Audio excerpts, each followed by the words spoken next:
Hello, everyone. The Society for Diversity, Equity, and Inclusion in Business would like to welcome you to our Making Diversity Your Business with Ms. Kyra Cornell of Refuge Coffee. The Society for Diversity, Equity, and Inclusion in Business is an organization that strives to build community through education, empowerment, and networking related to diversity, equity, and inclusion in business. Our vision is to empower future business leaders to celebrate diversity and engage in equitable and inclusive practices. My name is Aishat Ukunoga, and I am a board member of MDYB.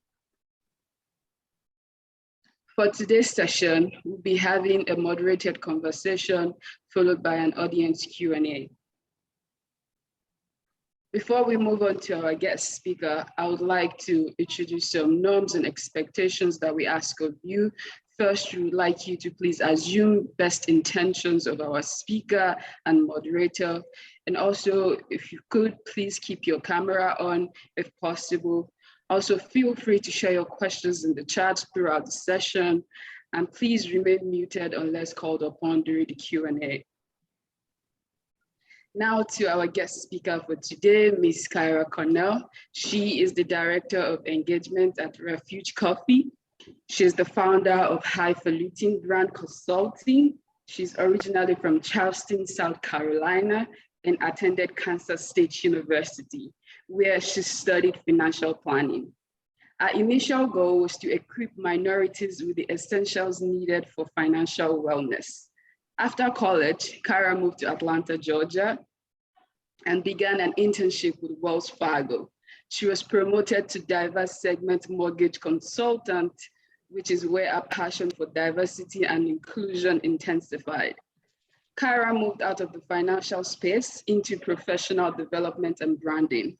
She served the diverse markets of Atlanta and New York through her roles as diversity and inclusion manager for Macy's Inc. and brand manager at Capture Integration. In 2020, she launched Highfalutin Consulting, a brand strategy firm to help businesses authentically connect with their diverse clientele. In addition to founding her firm, Kyra wanted to serve in the nonprofit space and joined AmeriCorps as a marketing consultant with Anton Atlanta. In this role, she helped over 12 nonprofit organizations create brand and marketing strategies to increase their volunteer pool and client reach. After completing a term with AmeriCorps, she joined Refuge Coffee, where she currently builds community partnerships and enjoys welcoming experiences for the Atlanta refugee and immigrant community. Kyra is married to a loving and supporting husband, Miles, and together they share 3 beautiful children, Alicia, Aiden, and baby Miles. Please join me in welcoming Ms. Kyra Cornell. Next, I'll be introducing our moderator for today. She's Miss Alicia Gupta. She's an international student at Georgia State University. She's from India and has an engineering degree in biotechnology from India. She's now pursuing her MBA at the Robinson College of Business. She has been a member of SDEIB's event and communication team since November 2021. Prior to coming to the States, Alicia was working as a research analyst in international relations in India. Apart from this, she likes to explore new things, learn different languages and cultures. She sleeps a lot in her free time. She likes to sketch.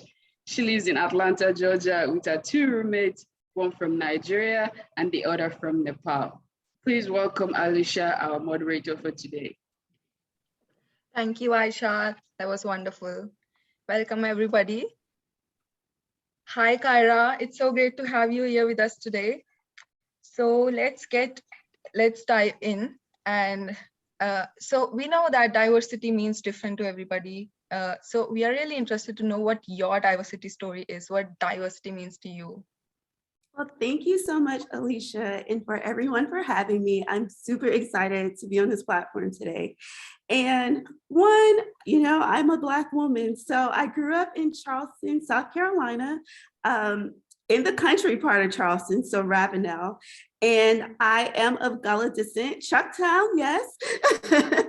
I am of Gullah descent. And so I have always, being of Gullah descent, our culture is definitely different. And I have always, from the way we speak, from what we cook, our superstitious ways, the list goes on. And so being in that area, I always knew that, one, I'm a woman, two, I'm Black, and then three, to add to that layer, I am of Gullah descent. And so going to college and getting away from my culture, and for the first time really living in, I would say, what makes up the world of different cultures and different people, I found myself feeling like I'm not represented. Like there's not many people here that are, one, for my culture, and then two, as a Black woman, there are already so many stigmas that we undergo.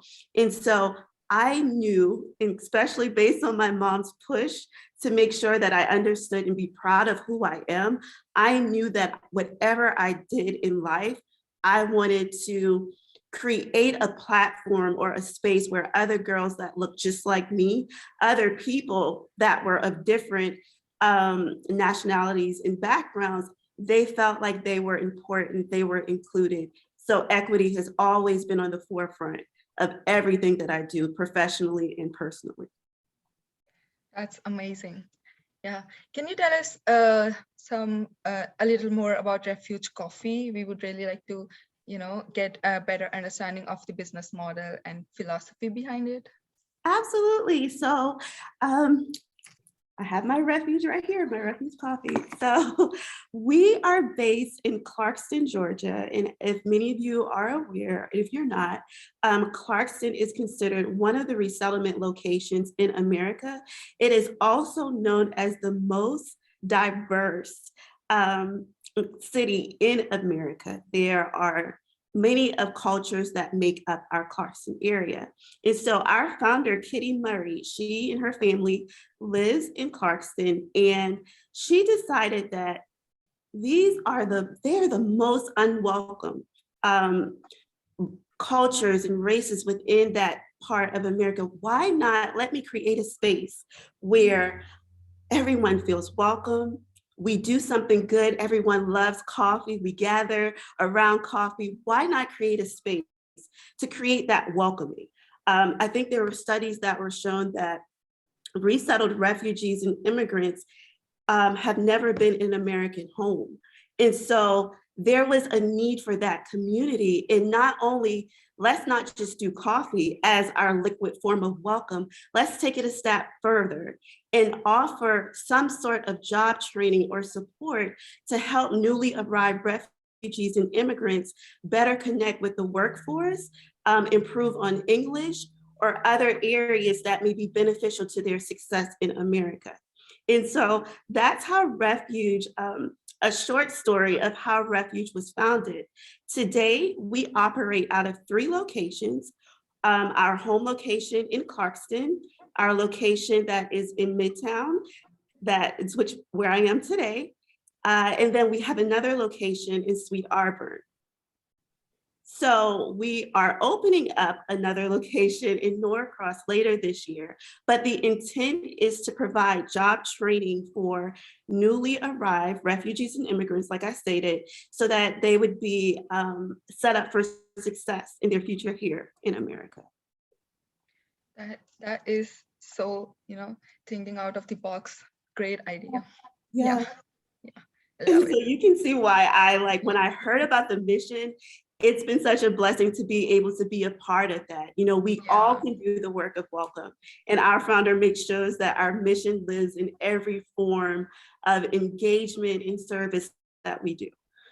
That's awesome. Yeah. So as you said, you have always been in DE&I. How is the work you currently do related to your previous experiences in DEI? Absolutely. So I went to school for financial planning because I love finances, and I was like, I need to give back to the community in some form.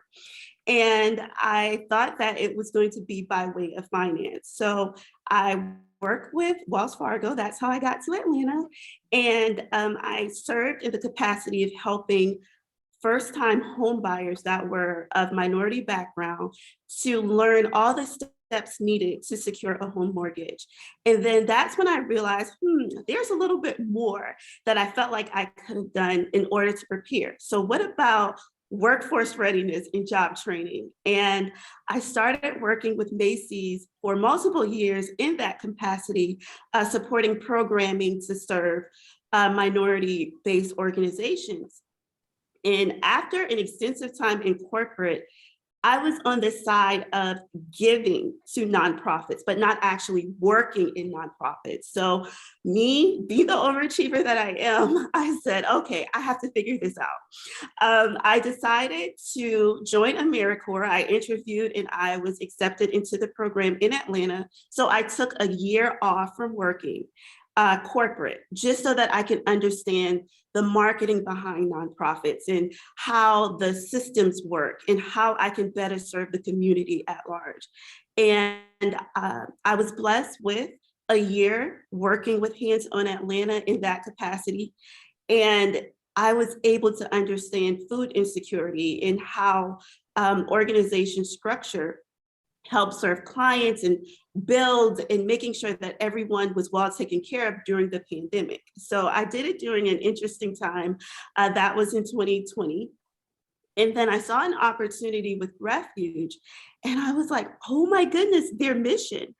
If any of you've ever stopped by a Refuge location, or if you plan to in the future, which I hope you will, on the cup, we have our mission listed. When you purchase a cup of coffee, you are providing a living wage job, and you're also providing quality, yay, you also, I'm reading the chat, sorry. You also provide quality job training and mentorship for newly resettled immigrants and refugees. And so when I read that and when I saw the mission, I was like, oh my goodness, this role has been designed for me. It's what I've been inspired to do from the start of my career to now. And so having the experience that I have and being able to understand and know the importance of D&I, I'm able to take that and pour into the experiences and opportunities of former resettled refugees and immigrants that come within our organization. Yeah. That sounds so cool and intense. Yeah. Okay, so one of the biggest elements of DEI is creating the sense of belonging. So how has Refuge Coffee worked on, developing this sense of belonging? Yes, I will say Kitty Murray, our founder, she is so passionate about worldwide welcome. That is our vision. 2 words, worldwide welcome. We have anything that we do, from our job training, from the merchandise we sell, to all of our cafes, our coffee, our events, everything that we put together that we do, we have the initial goal of making sure everyone feels welcome and that they feel like they belong. It's an agendaless space. We host multiple events in our coffee shops.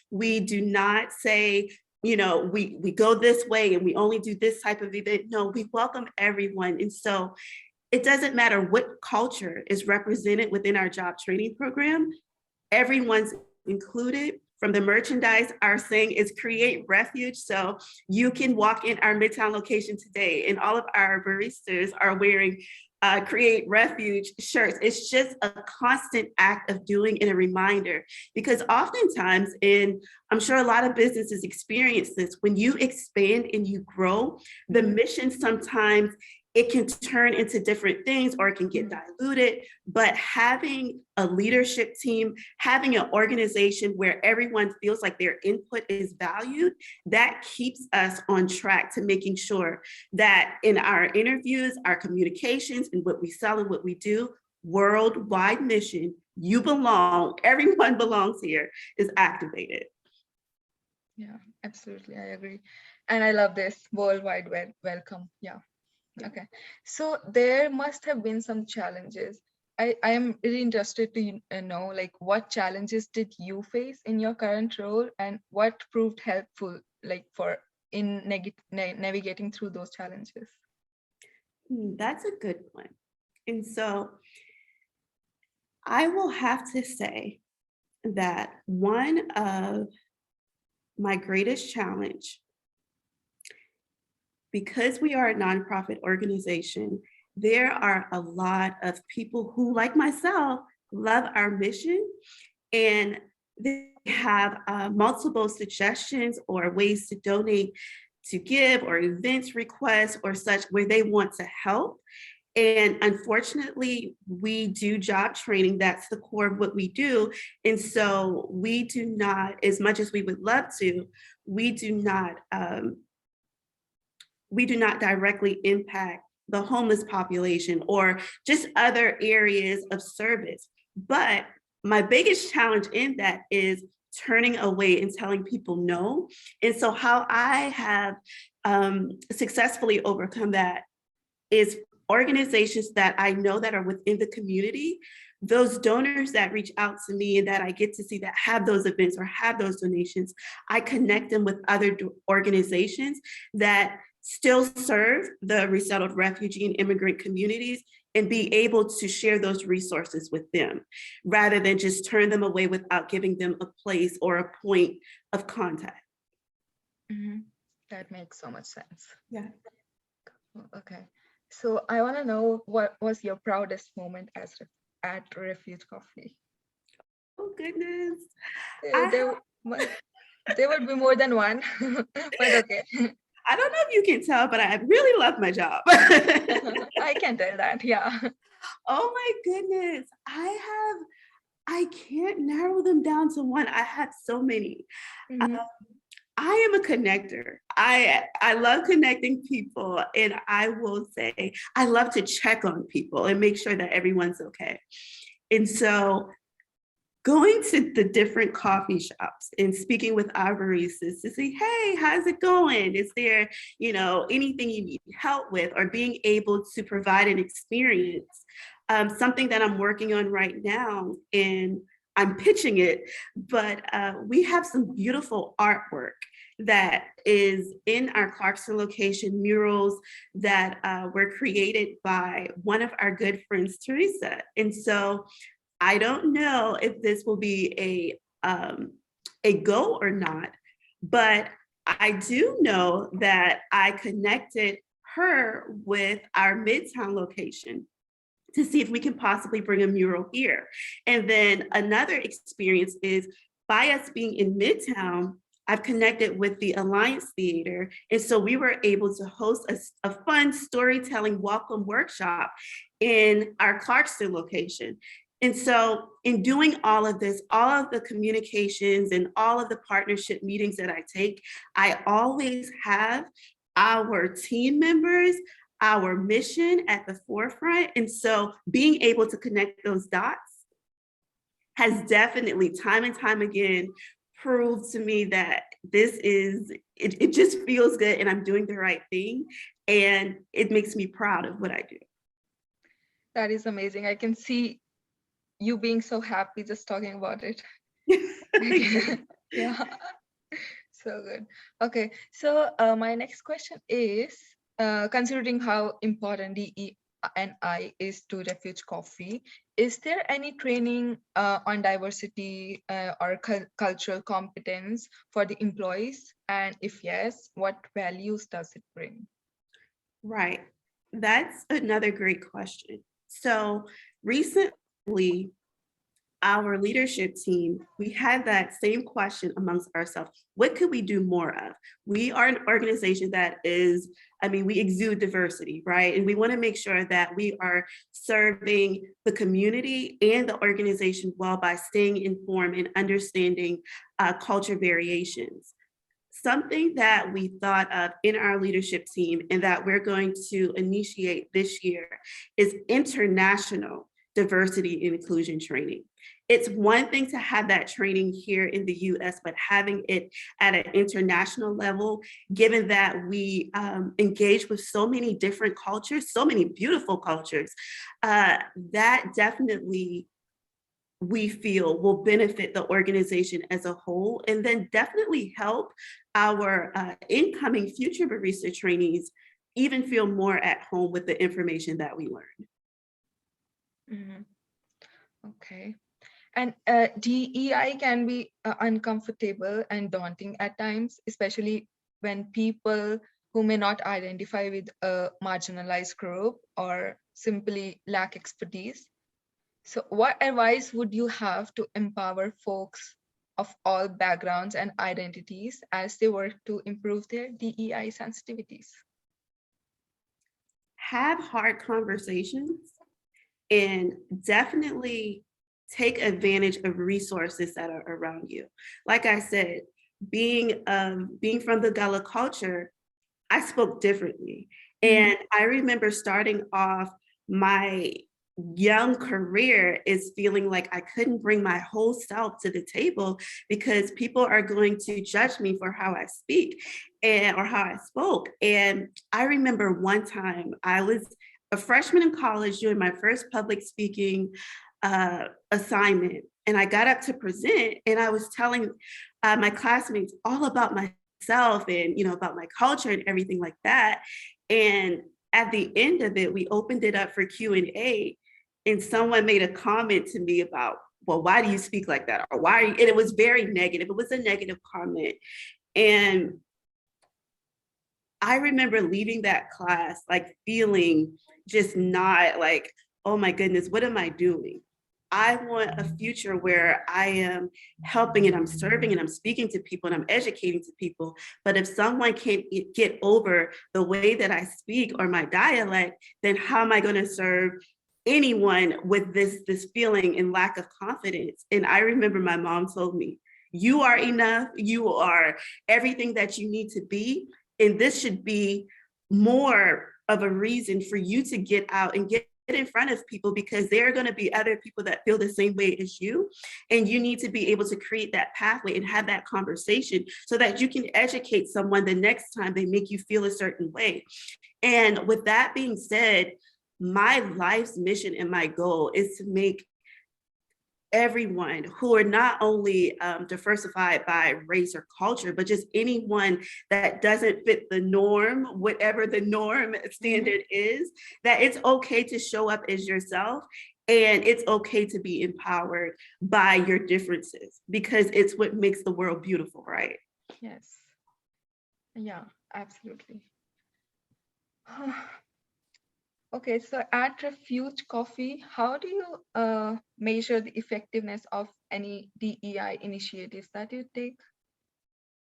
Yeah, so we're really big. Our COO, Walt, he is really big on analytics and making sure the numbers align with what we say we're doing, making sure that we're doing everything that we say that we're doing, right? I will add to this because I'm a communicator. Communication. Once again, having conversations, checking in when you attend the location of a Refuge coffee shop and asking a barista, how is it going? How are you doing? Is there anything that we can do differently or anything that we can make your experience better?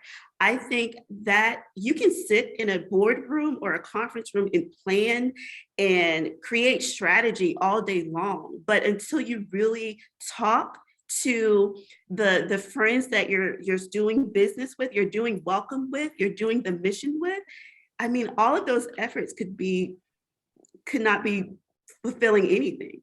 And so being able to have that communication and being able to just make sure that everyone's doing okay and checking in to see what we can do better, I definitely feel like, in my opinion, that's the most accurate management of progress that one can take. Yeah. Like even if somebody is having a bad day, just go and talk to them and ask them how their day is going. It makes them feel better. Yeah, right. I totally agree. Yeah. Right. Yeah. Okay, so do you have any transparency reports regarding the EI progress in Refuge Coffee that you can share with us? Yeah, so one of them, it's something that we're already doing, but be intentional about increasing supplier diversity. We sell merchandise. We are about to begin roasting our own coffee beans, yay! And so being intentional about everything that we do and making sure that we increase supplier diversity. And then also, just to give you some stats, currently within our organization, 63% of our entire organization is of identify as refugee or immigrant that has resettled. 78% of our organization is Black or Indigenous people of color. And then 70% of our organization is composed of women. And so we are continuing to grow and develop those areas. We like to joke around when we sit at our leadership table. We want a resettled refugee or immigrant to one day take our jobs. And that's the goal that we aspire to achieve. That is amazing. Yes. I love the stats. Yeah. So I think that brings me to the end of the questions I had for you. Are there any points you would like to discuss further? No, I just encourage everyone, if you haven't already, to experience Refuge Coffee for themselves, or if you have a question or comments that you would like to speak to me offline, I have dedicated my entire life to doing the work and making sure that we are represented. When I say we, everyone is represented in the best light of themselves as possible. So yeah, definitely my contact information is there. Definitely let me know if you'd like to chat. Cool. Okay. So with this, I would like to pass it back to Aisha for the Q&A session. Thank you.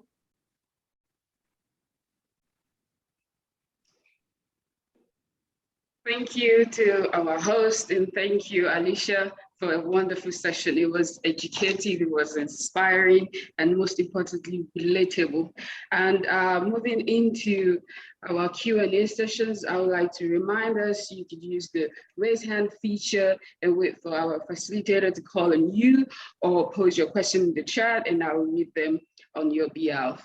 So looks like we already have one hand raised. I would ask Treasure to go ahead and unmute and ask a question.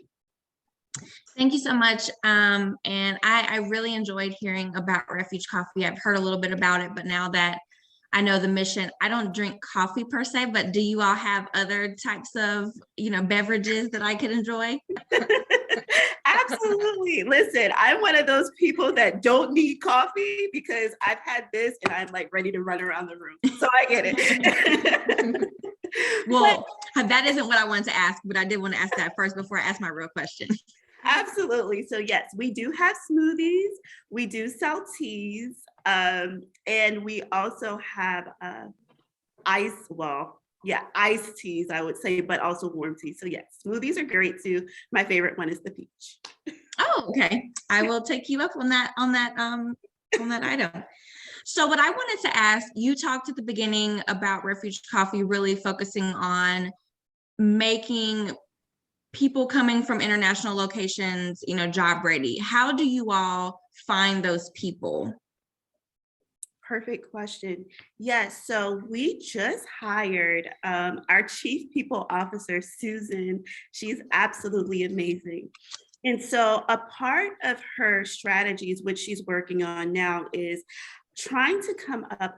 Right now, we are very heavily referral based, but then trying to take a strategic approach to reach and connect more incoming resettled refugees and immigrants.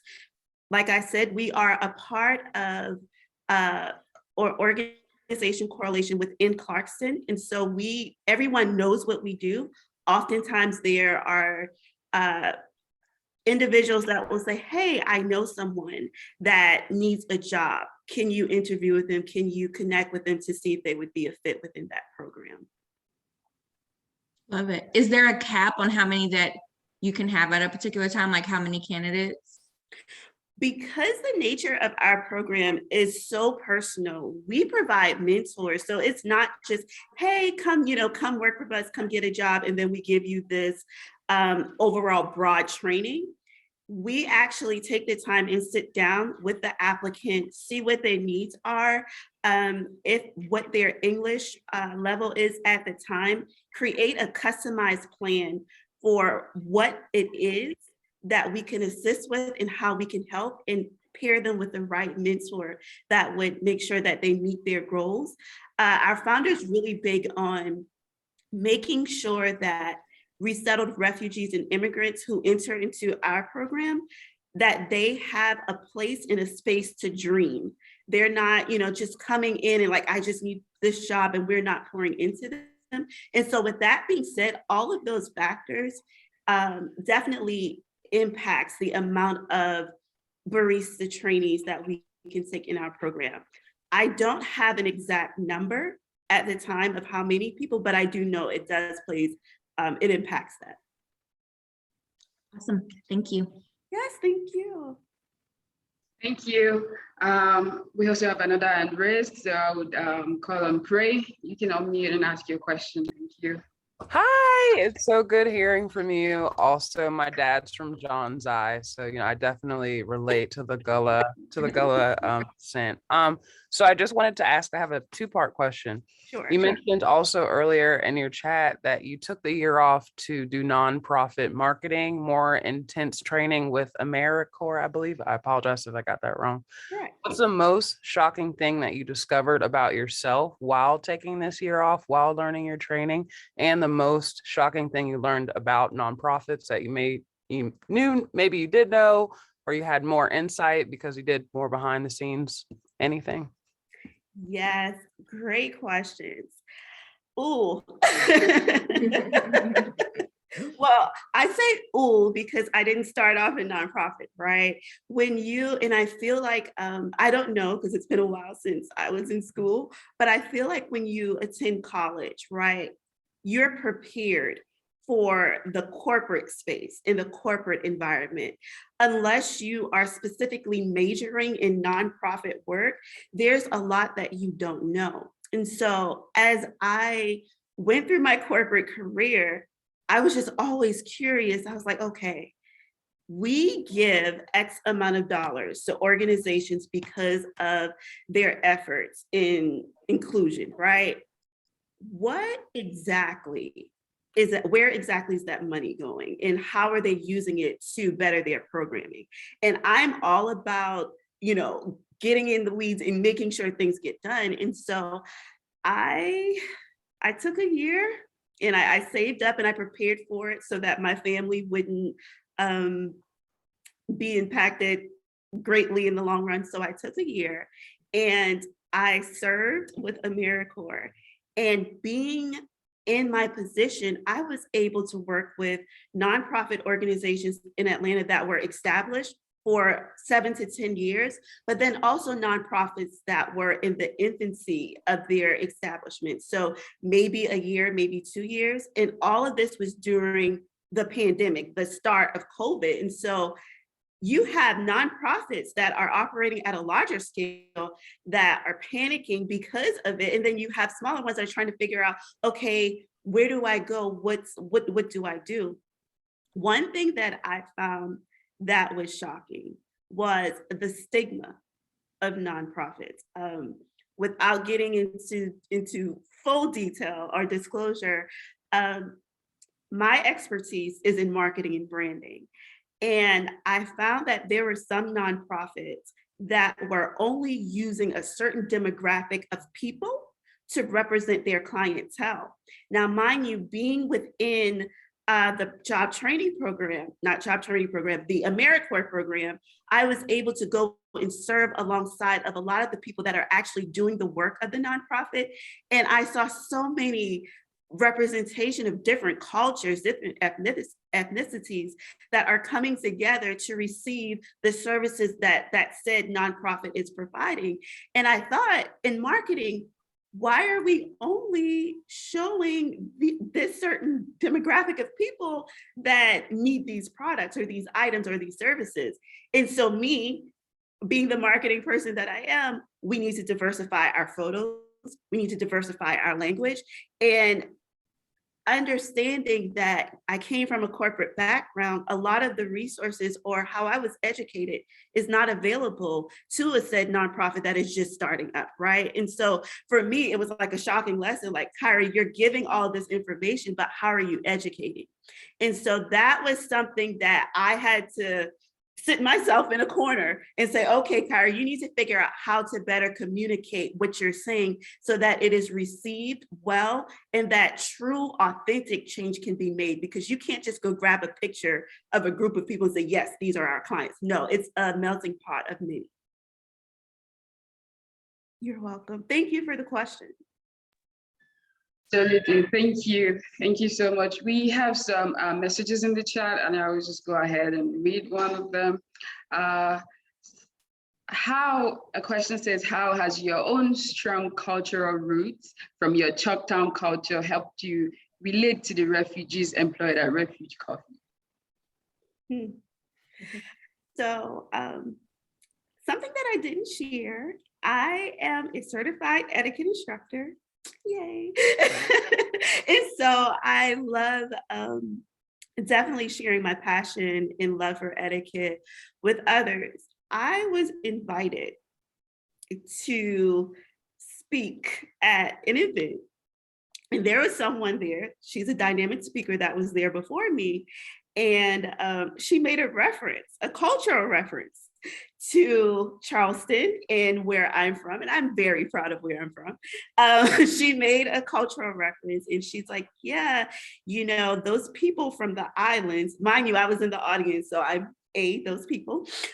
She said, those people from the islands where I'm from, yeah, they didn't, you know, it's almost like they don't even know what pizza is. They've never even, trying to insinuate that we were so far behind in time and we were so disconnected from the reality of the modern world.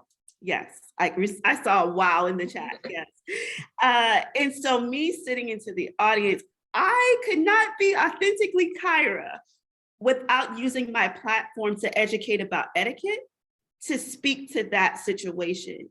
And in that moment, because my mom made sure I went to etiquette school as a kid, and then also as an adult, I took on my etiquette certification.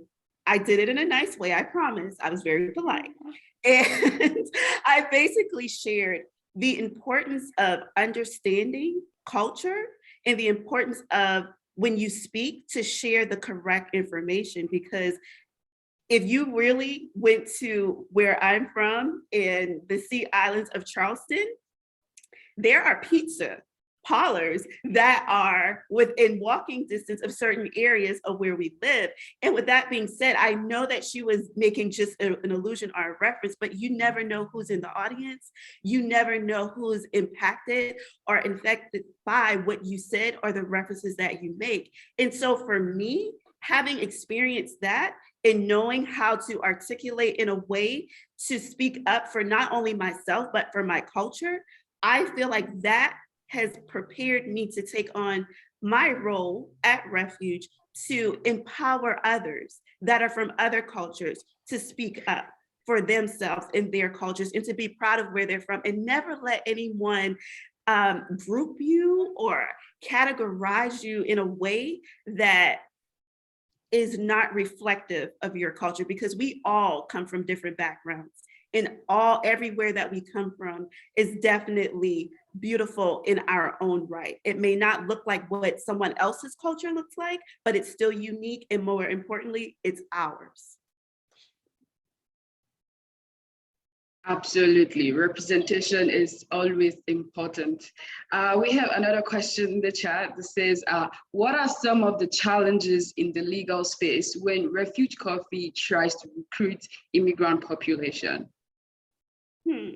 So because I don't work on our job training side, I don't know the full story of that, but based on what I hear, I think our biggest struggle when it's time to deal with that is to have the papers that are needed, making sure that they're processed in time so that resettled refugee and immigrants can work with us.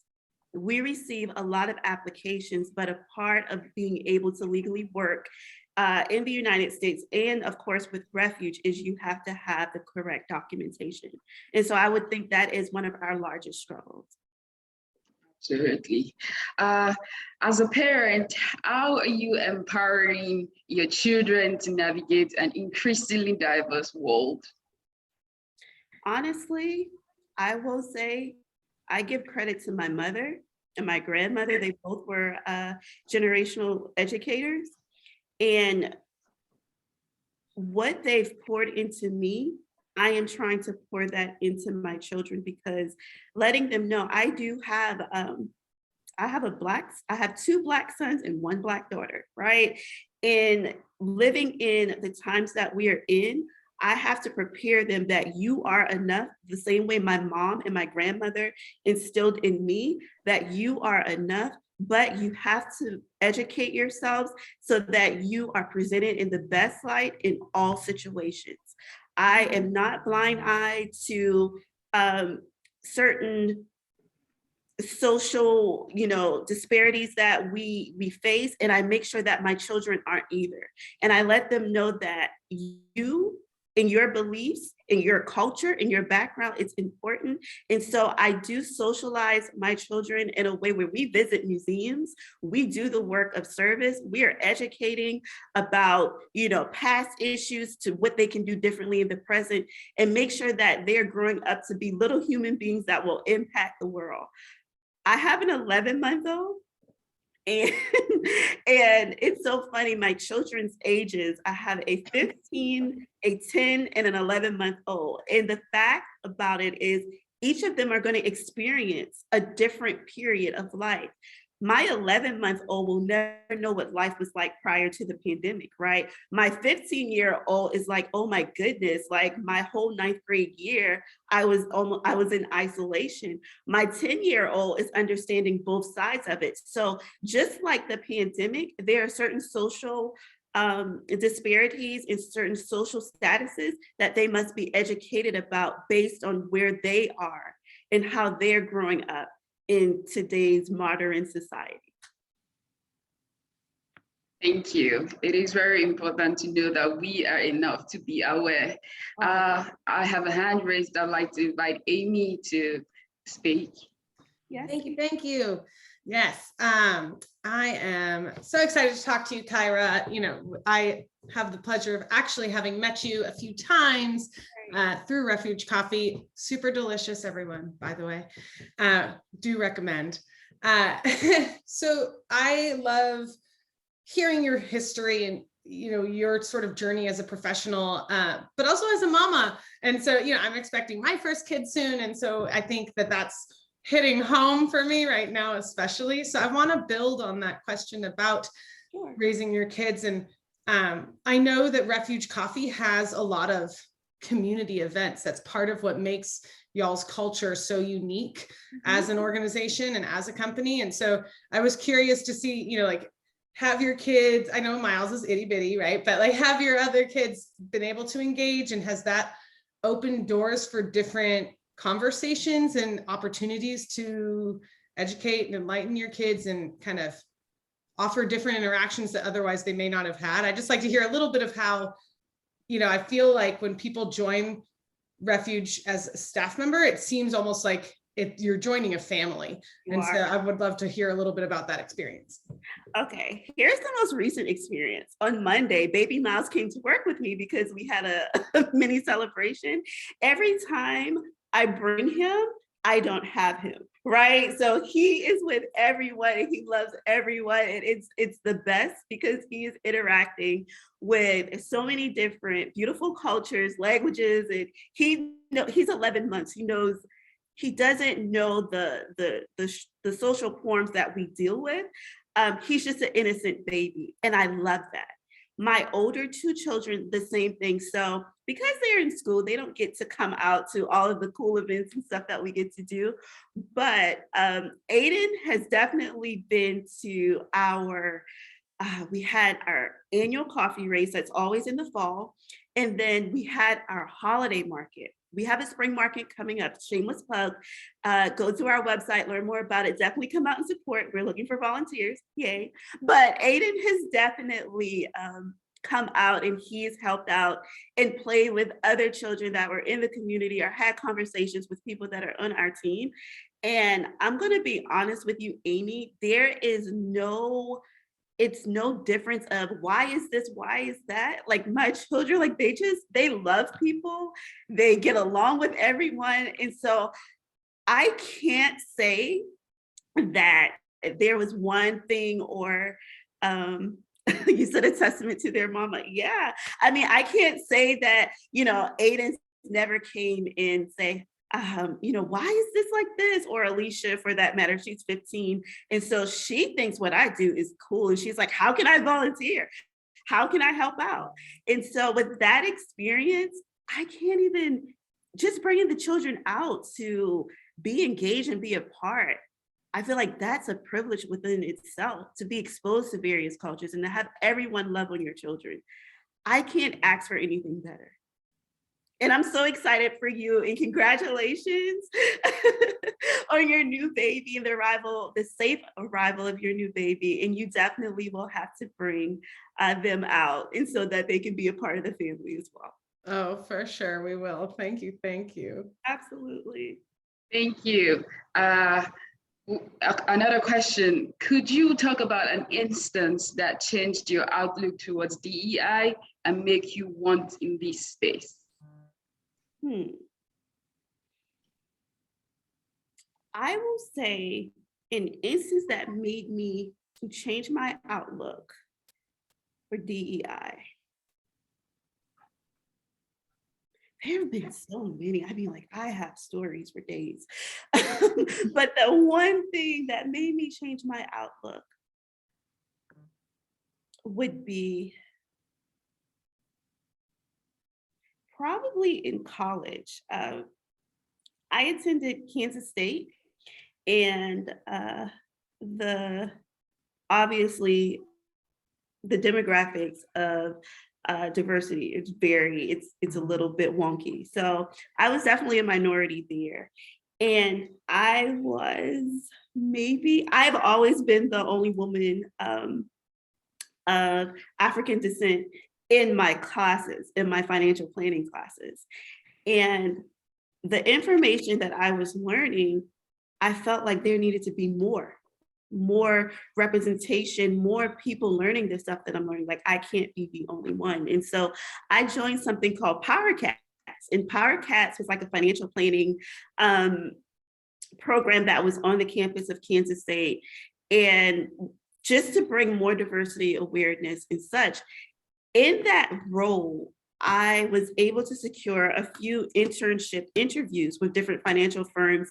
I knew I wanted to live in Atlanta. So 2 of them were in Atlanta and 1 of them were in Kansas City. Every financial firm that I went to, aside from Wells Fargo, I didn't feel represented. I did not feel like I was connected.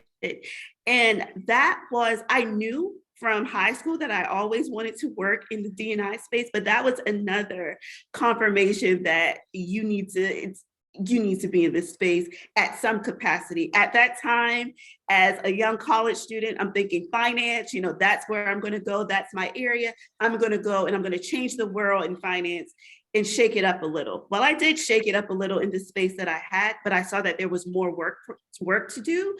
And so that I used that as I would say a springboard into other areas of D&I when it comes to branding and representation. I hope that answered your question. Yes, thank you. And just to last question before we wrap it up, I would like to ask, what advice would you give a younger generation, your younger self, a minority, that international student that's trying to, get integrated into the system on a diversity journey? What's the 1 or 2 things that they need to take with them, to work with them, to get them there? I would say sweetheart, be proud of who you are, go forward and be confident in your abilities. And it's okay to look different, be different, act different, whatever you think is different, because that's you and no one else can replicate that. Yes, absolutely. Thank you. Thank you.